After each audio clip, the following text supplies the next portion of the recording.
So-called young patriots man barricades throughout the main southern city, Abidjan. Instead of the usual military blocking traffic asking for bribes, it's now young men, just wanting to show they are angry. Their fury was sparked when an international working group recommended Parliament be dissolved. Young men, mostly from the same small southern ethnic Bete group as President Laurent Gbagbo, search all vehicles. The young men burn more tires and throw more stones outside the main UN base. Anything they could destroy or burn down, they did. Despite an official ban on protests, the military facilitated these actions. So-called women patriots led a sit-in at the gates of the French embassy, the former colonial power. Young patriots also infiltrated state television, forcing their way into studios. For some, the events turned into a chaotic outdoor celebration.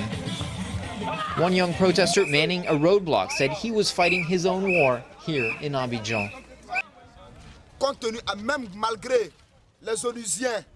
He said UN and French forces should leave because he says they do nothing for peace.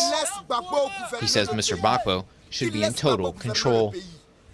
The assembly, which these protesters also want to keep going, has blocked reforms and successive peace deals, seen as favorable to northern rebels. The main mediator in the conflict, Nigeria's Olusegun Obasanjo, met with Mr. Gbagbo and decided Ivorians should decide themselves what to do about their parliament. But he also stressed the importance of the international working group. And what we have to do from inside and outside is to help that working together. After the appeal, tensions did start to subside. It was now up to the leader of the Young Patriots, Charles Legoudet, who attracted media glare with a hunger strike, to call the protests completely off. But in an interview with VOA, he warned this could just be the first of such cycles of protests. Now, this is a victory.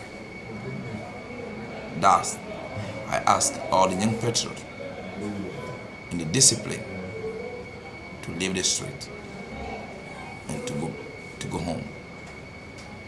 The day I will see or I will feel a danger coming, I'll ask them to come back in the street again.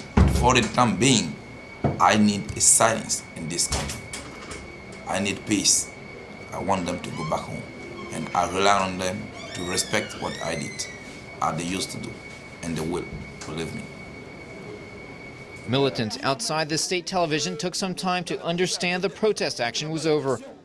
But slowly, they started grasping that the latest week, during which they rampaged in Abidjan, was finished. The city was hit hard once again, economically, and the peace process made no move forward. Nico Columbans, VOA News, Abidjan.